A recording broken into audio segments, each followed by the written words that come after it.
സംസ്ഥാനത്ത് ഇന്ന് വൈദ്യുതി നിയന്ത്രണത്തിന് സാധ്യത. പീക്ക് ടൈമിൽ ഭാഗിക നിയന്ത്രണം ഉണ്ടാകുമെന്ന് KCB അറിയിച്ചു. കഴിഞ്ഞ ദിവസത്തെ അപേക്ഷിച്ച് 500 മെഗാവാട്ട് വരെ അധിക വൈദ്യുതി ആവശ്യമായി വരും. പവർ എക്സ്ചേഞ്ചിൽ നിന്ന് വൈദ്യുതി കിട്ടിയില്ല എങ്കിൽ നിയന്ത്രണം ഉണ്ടാകുമെന്നാണ് മുന്നറിയിപ്പ്. സുനിഷ എല്ലൂർ വിവരങ്ങളുമായി ചേരുകയാണ്. സുനിഷ, എന്തൊക്കെയാണ് KCB വ്യക്തമാക്കുന്നത്?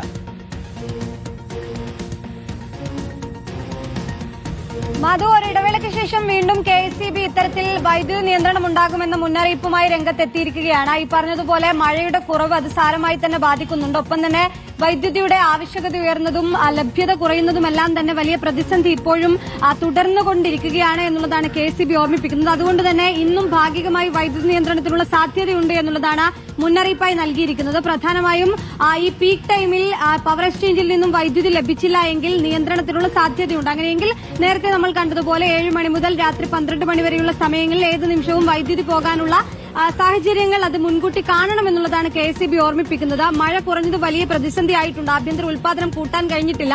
ഒപ്പം തന്നെ ബാങ്കിംഗ് വഴി നമ്മൾ വാങ്ങിച്ച വൈദ്യുതി അത് തിരിച്ചു കൊടുക്കേണ്ടതിന് 2 മാസം കൂടി തിരിച്ചു കൊടുക്കേണ്ടതുണ്ട്. അതെല്ലാം തന്നെ വലിയ പ്രതിസന്ധിയാകുന്നു. ഒപ്പം തന്നെ വൈദ്യുതി ലഭിക്കാത്തത് ആശങ്കയുണ്ടാക്കുന്നു. കഴിഞ്ഞ ദിവസങ്ങളിലേതിൽ നിന്നും വ്യത്യസ്തമായി ഇപ്പോൾ നോക്കുകയാണെങ്കിൽ 500 മെഗാവാട്ട് വരെ അധിക വൈദ്യുതി ആവശ്യമായി വരുന്നുണ്ട് പീക്ക് ടൈമിൽ എന്നുള്ളതാണ്. അതുകൊണ്ട് തന്നെ അത് ഈ പവർ എക്സ്ചേഞ്ചിൽ നിന്നും ലഭിച്ചില്ല എങ്കിൽ ഭാഗികമായി വൈദ്യുതി നിയന്ത്രണം ഉണ്ടാകേണ്ടിയിരിക്കുന്നു. അത്തരത്തിലൊരു മുന്നറിയിപ്പാണ് നൽകിയിട്ടുള്ളത്. നേരത്തെ അടക്കം ഇത്തരം മുന്നറിയിപ്പ് നൽകിയെങ്കിലും ചില ദിവസങ്ങളിൽ ഈ വൈദ്യുതി ലഭിച്ചതുകൊണ്ട് നിയന്ത്രണം പാടെ ഒഴിവാക്കാൻ കഴിഞ്ഞിരുന്നു എന്നുള്ളതാണ്. പക്ഷേ വീണ്ടും ഒരു മുന്നറിയിപ്പ് വരുന്നു. അതുകൊണ്ട് തന്നെ വൈദ്യുതി ലഭിച്ചില്ല എങ്കിൽ സ്വാഭാവികമായും ഇന്ന് പീക്ക് ടൈമിൽ നിയന്ത്രണം ഉണ്ടാകുമെന്നുള്ളതാണ്. മാധു, സുനിഷ എല്ലൂരാണ് വിവരങ്ങൾ നൽകിയത്. ഇന്നും കറണ്ട് പോകാനുള്ള സാധ്യത തന്നെയാണ് ചൂണ്ടിക്കാണിക്കുന്നത്. അധിക വൈദ്യുതി കിട്ടിയില്ല എങ്കിൽ പീക്ക് ടൈമിൽ വൈദ്യുതി നിയന്ത്രണം ഉണ്ടാകും.